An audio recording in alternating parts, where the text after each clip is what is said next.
Hey guys, for problem number 9, you use this graph x squared plus y squared equals 16 over and over again. So the way that I graded it was for each part of the problem. I just said, let me take a look at the graph and just, were you able to add whatever type of function it was? And then also, did it have the correct number of solutions? Now, as a reminder, whenever you have a system of equations with a certain number of solutions, that means it has to be that this red circle is going to touch whatever you draw that many times. So for example, if you're going to add a linear function with no solution, then that would mean I would need to see a line that does not touch this circle. So this type of answer right here, shown the way that it is right now, this would be a no solution, but it wouldn't get you the full 2 points because it's not quadratic. So you would see an X right here saying you didn't add a quadratic. Just as a kind of quick side note, let's take a step over here and let's review what the different types of functions are. So if it says linear, I don't know why my pen just jumped around like that, but if it says linear, your linear functions have to look like a straight line. So just a general straight line. If it says quadratic, a quadratic is going to be kind of like a U shape. It can be up or down, and it could be skinny, it could be wide. It doesn't really matter so long as it's a U shape.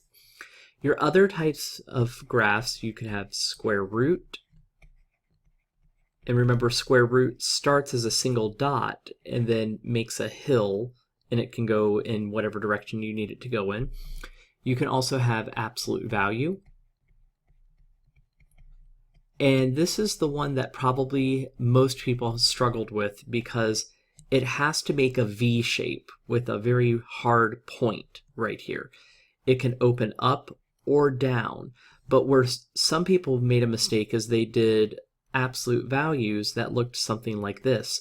The problem with doing an absolute value like this is if I draw the vertical line right here, you can see that it clearly touches it more than once. So this version right here is not a function.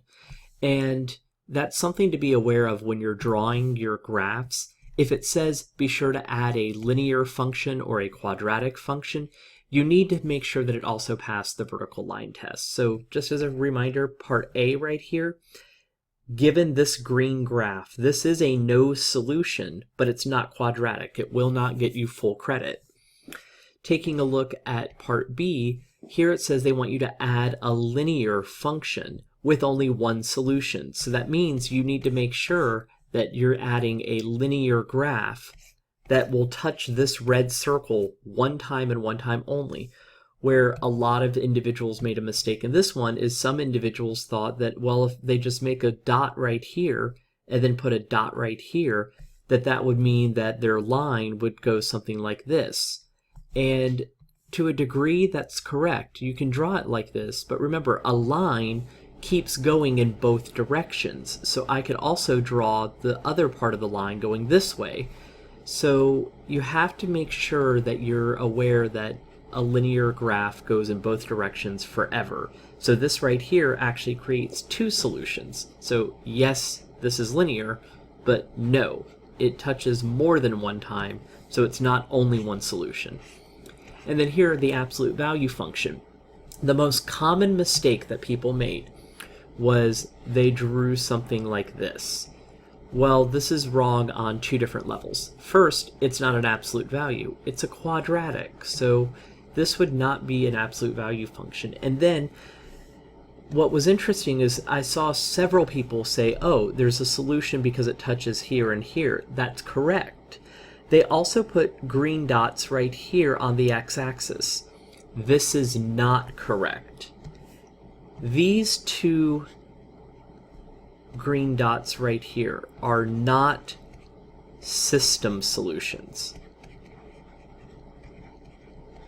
Those would be, so these green dots that I just pointed out that are not system solutions, they're not system solutions because it needs to be that it touches both the pink graph and the red graph.